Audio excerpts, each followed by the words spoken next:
យើងរៀនពាក្យថ្មីៗនៅក្នុងសៀវភៅ Behind Her Confidence នៅក្នុងមេរៀនទី1តែម្ដង chapter ទី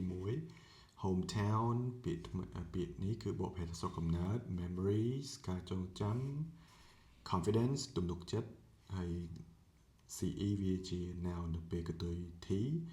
confident ដែរប៉ុន្តែ nt អានឹងជា adjective កន្លែងនេះគឺយើងប្រើជា noun restore ស្ដារ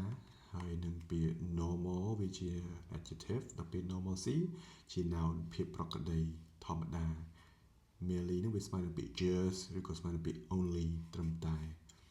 darkness ភាពងងឹត depression អានឹងយើងអាចបកប្រែថាជំងឺទឹកចិត្តបាក់ទឹកចិត្តក៏បានតែកន្លែងនេះគឺចង់សំដៅទៅលើជា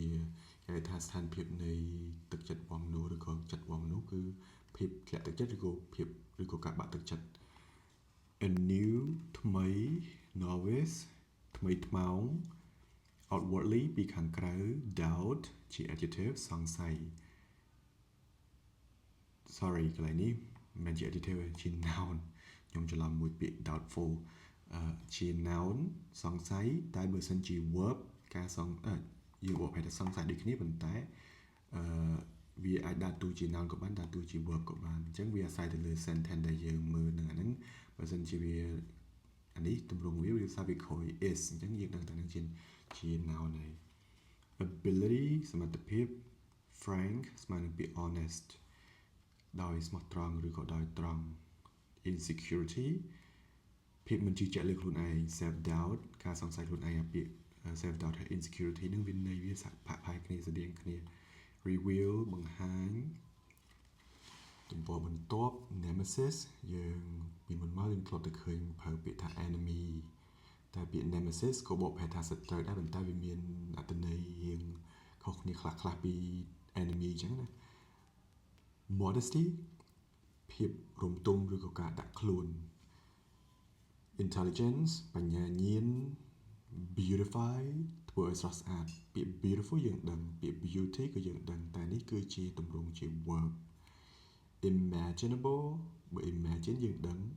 imagination ក៏យើងដឹងអញ្ចឹងពាក្យនេះគឺជា adjective ហើយវាចេញមកពីពាក្យ imagine ដូចគ្នាដែរឬក៏ពាក្យ image ស្រមៃ manner របៀបឬក៏ឥរិយាបថរបស់បុគ្គល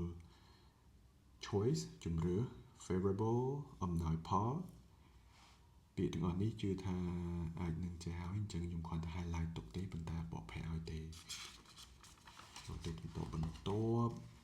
with that being said វាស្មើនឹងពាក្យ however ឬក៏ស្មើនឹងពាក្យ nevertheless nonetheless យើងអាចបកប្រែថាប៉ុន្តែក៏បានឬក៏បកប្រែថាយ៉ាងណាក៏ដោយ quest ដំណើរស្វែងរក on that note ស្រដៀងគ្នានោះ geez ហ្នឹងខ្មែរយើងនិយាយវាអត់មានពាក្យហ្នឹងឯងតែយើងធ្លាប់លើគេប្រើពាក្យ yeesh អញ្ចឹងណា sum up សរុបមក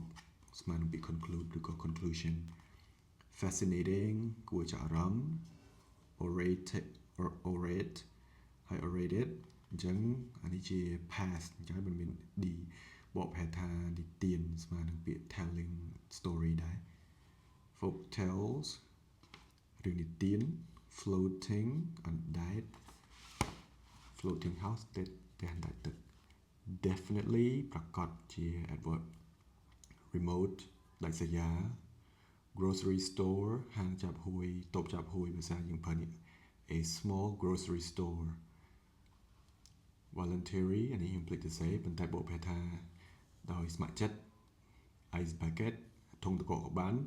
ប៉ោតដាក់ទឹកកកអាពេលគេទៅបុណ្យទៅកាយមិនមានប៉ោតដាក់ទឹកកកគេចាប់ទឹកកកនោះនៅវាអាស្រ័យទៅលើ sentence ដែលយើងសរសេរនឹងដែរ momentarily មួយផ្លែតឬក៏មួយរំពេចនោះ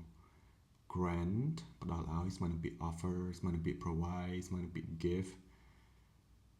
give something to someone grant something to someone resilience ភាពអត់ធន់ wisdom ប្រាជ្ញា endure ស៊ូទ្រាំ mental toughness ភាពរឹងមាំផ្នែកផ្លូវចិត្ត acquired ទទួលបាន